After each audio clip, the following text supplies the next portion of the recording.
बच्चे ने क्या खूब कहा है,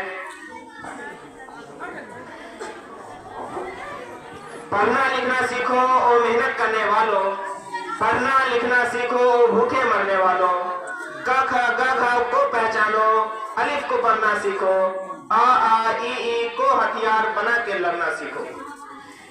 किसी भी समाज, किसी भी देश, किसी भी शहर या गांव को अगर आगे बढ़ाना है तो उसे सिर्फ शिक्षा की ओर धकेल दो।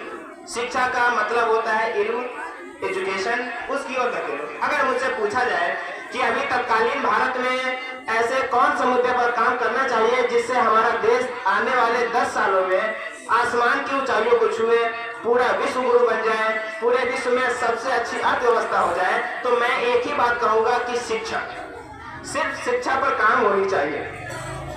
मैंने पिछली बार भी चीख कर कहा था कि हमारा जो जिंदगी जीने के 3 छोटी चीजें हैं, रोटी कपड़ा और मकान, उसके बाद चौथी चीज शिक्षा ही है, लेकिन आप सुने ही नहीं। अब चलिए मानते हैं कि आप मुझे बच्चा समझ के इग्नोर कर देते हैं, कम से कम आप धार्मिक किताब की तो माने, आप अपने संविधान की माने। अभी मैंने शुरू में कुछ देर पहले ही कहा था कि हमारा संविधान का आर्टिकल नंबर 21A हमसे क्या कहता है कि हमें 6 से 14 वर्ष के बच्चों को अनिवार्य शिक्षा देना जरूरी है। ये तो हो गई संविधान की बात। अब मैं आपको आप ही के धार्मिक किताबों से कुछ बातें आपके सामने रखना चाहता हूँ ताकि आपको समझ में आ जाए कि सच में इल्म जरूरी है, शिक्षा जरूरी है, और हमें धर्म की तरफ से भी कहा गया है कि बाबू शिक्षा लो, शिक्षा जरूरी है।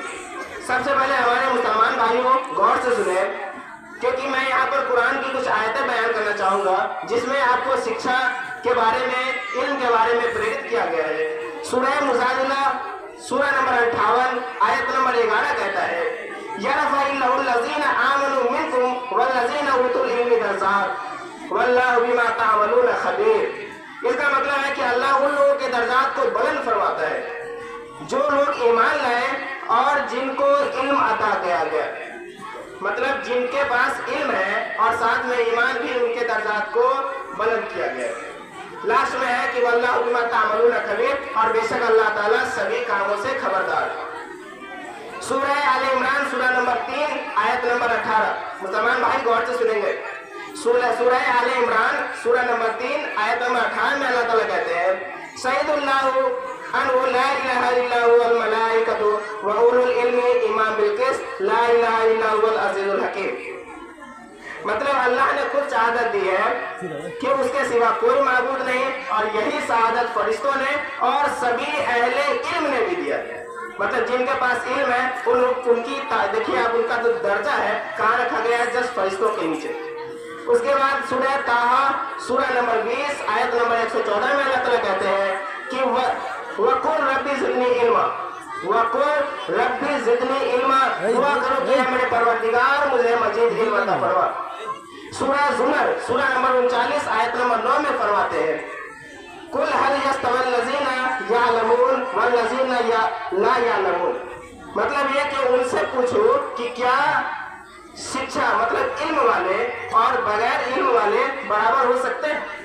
आप भी गौर से सोचिए कि जिसके पास शिक्षा है और जो अंगूठा छाप अनपढ़ है, क्या वो कभी बराबर हो सकते हैं? उनके सोचने समझने, उनको कोई भी प्रॉब्लम सोल्व करने की ताकत कभी बराबर हो सकती है? बिल्कुल नहीं। सूरह अलग सूरह नंबर 96 आयत नंबर 1 से 5 तक अल्लाह ताला फरमाते हैं कि इक़रा बिस्मि रब्बिकल लज़ी खलक़, पढ़ो अपने रब के नाम से जिसने तुझे पैदा किया, खलक़ल इंसान मिन अलक़, और जिसने तुम्हें गोश्त के लोथरे से बनाया। इक़रा व रब्बुकल अकरम, पढ़ो और तुम्हारा रब बड़ा करीम है, अल्लज़ी अल्लम बिल कलम, जिसने कलम के जरिए तुझे इल्म सिखाया, और अल्लमल इंसान मा लम यअलम, इंसान को वह इल्म दिया जिसे वो जानता न था। हदीस नबी में सफ़ा नंबर 146 आयत हदीस नंबर 224 में अल्लाह ताला कहते हैं कि तालिबुल इल्मी फरीदतुम अला कुल्ली मुस्लिमीन, मतलब कि ये है कि इल्म को हासिल करना हर मुसलमानों पर फर्ज है। ये तो हमारे मुसलमान भाइयों के लिए था। अब हमारे यहाँ पर जो भी सनातनी भाई बैठ के हैं वो भी यहाँ ध्यान दें कि उनके किताबों में भी सच में इल्म को लेकर, शिक्षा को लेकर कुछ अहम बातें की गई है। हमें शिक्षा की तरफ बढ़ाने की अपील की गई है। यहाँ चाणक्य नीति अध्याय 2 श्लोक नंबर 11, सत्यार्थ प्रकाश के दूसरे समोल्लास में भी यही है। स्वामी दयानंद सरस्वती द्वारा कहा गया, माता शत्रु पिता वैरी येन बलो न पाठिता, माता शत्रु पिता वैरी येन बलो न पाठित न सोम्यंते सभा मध्य हंस मध्य बको यथा। इसका अर्थ यह है कि वो बच्चा जो पढ़ा लिखा नहीं है उसके लिए खुद उसकी माँ दुश्मन के समान है और उसके पिताजी शत्रु बैरी या वो भी मतलब दुश्मन के समान है। जिसने अपने बच्चों को नहीं पढ़ाया न सोम्यंते सभा मध्य हंस मध्य बको यथा का अर्थ ये हुआ कि वो बच्चा आगे चलकर ऐसा दिखाई देगा जैसे सुंदर हंसों के बीच में एक बकुला बैठा हो। एक बकुला कहते हैं, बगुला जो होता है उसको। आगे है विष्णु पुराण में आपका आता है विद्या अनुदाति विनियम विन्यात यति पात्रताम पात्रत्वात् धनम प्रोति धनार्धनम तथा सुखम। इसका अर्थ यह है कि विद्या अनुदाति विनियम, विद्या हमें विनय देता है, अच्छे से बोलने अच्छे से सोचने की ताकत देता है। विन्यात यति पात्रताम, और विनय से हमें काम करने की ताकत आती है, और जब काम करने की ताकत आएगी तो उससे हमें पैसा आता है और पैसे से हमें सुख की प्राप्ति होती है। तो सुख कहाँ से आया? पैसा से। पैसा कहाँ से? शिक्षा से। यहाँ भी शिक्षा के लिए प्रेरित किया गया है। उसी में कहा गया है रूप यौवन संपन्ना विशाल कुल संभव, रूप यौवन संपन्ना विशाल कुल संभव विद्याहीना न शोभ्यन्ते निर्गंधा एव किंसुका। मतलब कोई ऐसा मनुष्य जो बहुत ही विशाल कुल में पैदा हुआ है, विशाल कुल मतलब बहुत बड़े खानदान में पैदा हुआ है, वो बहुत रूपवान है, बहुत जवान है, एकदम समझो कि 26-27 साल का लड़का है जो बहुत ऊंचे खानदान में पैदा हुआ है। विद्याहीना न शोभ्यन्ते, अगर वो जाहिल है, अनपढ़ है, तो वो सच में उसका रूप यौवन कुल और खानदान किसी काम का नहीं रह जाता, वो एक अनपढ़ की श्रेणी में ही गिना जाता है। चाणक्य नीति चैप्टर नंबर 10 श्लोक नंबर 3 में है सुखार्थिना कुतो विद्या विद्यार्थिना कुतो सुखम। सुखार्थिना न कुतो विद्या विद्यार्थिना कुतो सुखम सुखार्थी व त्वजेत विद्या विद्यार्थी व त्वजेत सुखम। इसका अर्थ है कि सुख चाहने वाले को विद्या का और विद्या चाहने वाले को सुख का। जिसको सुख चाहिए उसको विद्या पढ़ाई लिखाई छोड़ देनी चाहिए, और जिसको पढ़ाई लिखाई चाहिए उसको सुख छोड़ देना चाहिए।